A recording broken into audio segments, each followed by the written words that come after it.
Bismillahirrahmanirrahim. Assalamualaikum warahmatullahi wabarakatuh. Alhamdulillah wassalatu wassalamu ala Rasulillah wa ala alihi wa sahbihi wa man walah wa ba'd. Saudara-saudariku, semoga kita senantiasa disehatkan, dilindungi dan diberkahi oleh Allah Subhanahu wa taala. Satu kali sahabat Ibnu Abbas radhiyallahu taala anhuma menyampaikan informasi seputar awal kedatangan Nabi sallallahu alaihi wasallam ke Al-Madinah Al-Munawwarah. Beliau menyampaikan, qala qadima an-nabiyyu sallallahu alaihi wasallam al-Madinata fara'a al-yahuda tasumu faqala ma hadha faqalu hadha yawmun salih najjallahu subhanahu wa ta'ala fihi Musa wa bani Israel min aduwihim fasamahu Musa alaihi salam faqala Rasulullah sallallahu alaihi wasallam ana ahaqqu bi Musa minkum fasamahu sallallahu alaihi wasallam wa amara bisiyamihi. Rawahul Bukhari. Nabi sallallahu alaihi wasallam di awal kedatangan ke Al-Madinah Al-Munawwarah menyaksikan orang-orang Yahudi menunaikan ibadah puasa. Lantas Nabi mencoba mengonfirmasi kebiasaan mereka berpuasa itu yang berkesesuaian dengan tanggal 10 di bulan Al-Muharram yang disebut dengan Ashura. Dalam bahasa Arab terambil dari akar kata Ashrah yang ke-10. Ashura ditunaikan di hari ke-10 di bulan Al-Muharram.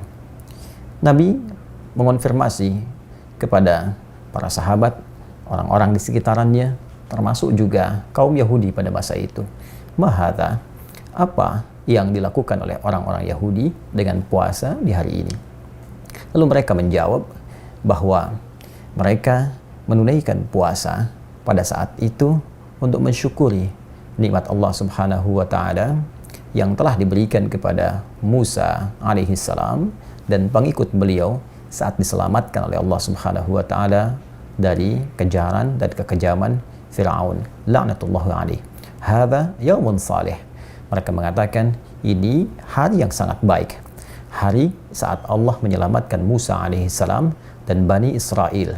Najjallahu fihi Musa alaihi salam wa Bani Israel min aduwihim, dari kejaran musuh-musuh mereka yaitu Firaun laknatullahi alaihi.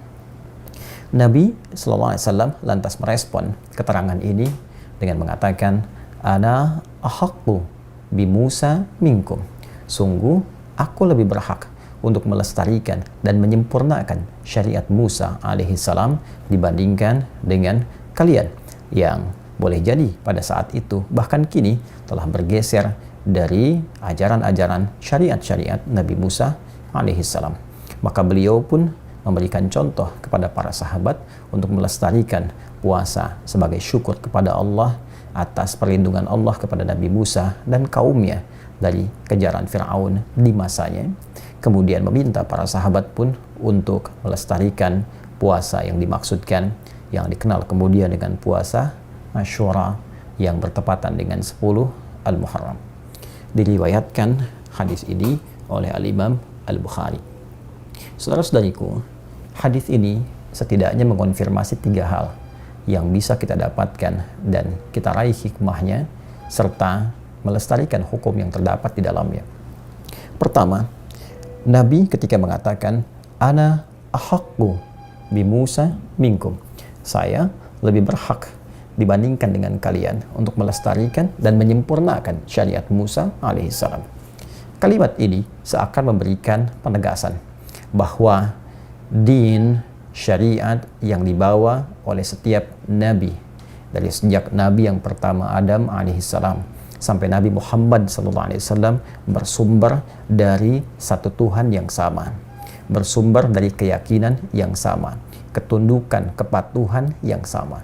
Tunduk patuh yang melahirkan kedamaian, ketentraman disebut dengan Islam. Aslama patuh, aslim patuhlah, muslim orang yang patuh. Karena itu bisa dikatakan bahwa seluruh nabi dan rasul dari Nabi pertama sampai dengan ke Nabi Muhammad SAW membawa satu risalah yang sama, din yang sama, yaitu syariat Allah Subhanahu wa Ta'ala. Dan disinilah peran Nabi SAW menjadi penyempurna sebagai Nabi penutup yang menyempurnakan seluruh risalah yang dibawa oleh seluruh Nabi dan Rasul sebelumnya sesuai dengan masa dan eranya.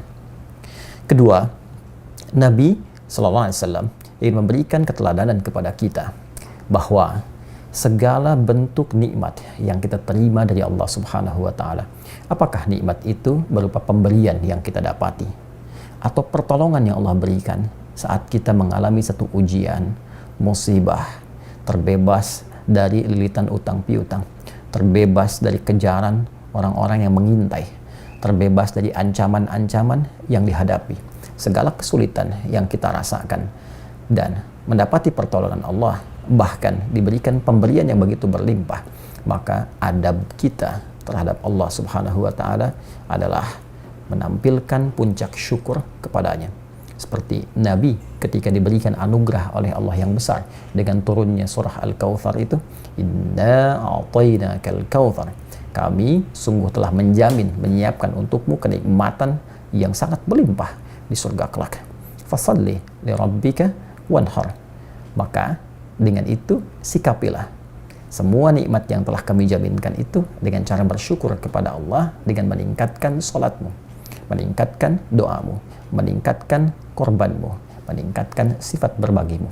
Jadi adab di dalam Al-Quran, adab di dalam hadis, ketika kita mendapatkan satu kenikmatan, satu pemberian dari Allah, satu perlindungan, maka syukurilah semua itu dengan meningkatkan amal saleh. Seperti Nabi Musa mensyukuri dengan puasa, Nabi Muhammad mensyukuri dengan hadirnya setiap tambahan usia yang Allah hadirkan kepada beliau dengan puasa. Nabi Muhammad mensyukuri nikmat surga yang dijaminkan dengan meningkatkan sholatnya dan gemar berbagi bersama umatnya. Karena itulah, dalam kondisi apapun yang kita hadapi, ketika Allah memberikan nikmat sekecil apapun, maka hadirkan syukur kita kepada Allah. Baik itu dengan meningkatkan salat, meningkatkan bacaan Al-Quran, ataupun dengan cara meningkatkan ibadah siyam, berpuasa, diniatkan sebagai ibadah karena Allah Subhanahu wa Ta'ala. Yang ketiga, hadirin saudara-saudariku, yang paling menarik, Nabi menegaskan bahwa puasa Asyura ini yang bertepatan dengan 10 Al-Muharram memiliki satu keistimewaan lebih, yaitu yukaffirus sanatal madiyah, bisa menggugurkan dosa setahun yang berlalu. Para ulama mengonfirmasi bahwa dosa yang dimaksudkan adalah dosa-dosa kecil, bukan dosa-dosa besar yang mesti mewajibkan dan menghadirkan taubat yang sungguh-sungguh kepada Allah Subhanahu wa Ta'ala dengan mengikuti berbagai perangkat, berbagai tata cara yang telah ditetapkan oleh syariat. Namun demikian, ini tentunya menjadi hadiah yang sangat besar. Hanya terjadi sekali dalam satu tahun. Puasa Asyura 10 Al-Muharram menggugurkan dosa-dosa kecil setahun yang telah berlalu. Dan ciri orang yang berhasil menunaikan puasa itu adalah orang yang bisa menghadirkan perbedaan sebelum puasa dengan setelah puasa, terhindarnya ia dari kebiasaan-kebiasaan yang bisa melahirkan dosa-dosa kecil dari perilakunya, sehingga dengan itu terjaga ia dalam kebaikan. Selamat menunaikan ibadah puasa Asyura 10 Al-Muharram esok hari tahun 1443 Hijrah. Hukum ibadah ini sunnah, bukanlah wajib. Namun demikian, ia menghadirkan sebuah pesan dan kesan begitu mendalam. Semoga Allah memberikan taufik kepada kita dan memberikan kekuatan untuk bisa konsisten menunaikan syariat Allah Subhanahu wa Ta'ala yang disampaikan lewat Rasulullah sallallahu alaihi wasallam sampai kita menghadap kepada Allah Subhanahu wa Ta'ala. Subhanakallahumma bihamdika nasyhadu an la ilaha illa anta nastaghfiruka wa natubu ilaik. Wa akhiru da'wana alhamdulillahi rabbil alamin. Assalamualaikum warahmatullahi wabarakatuh.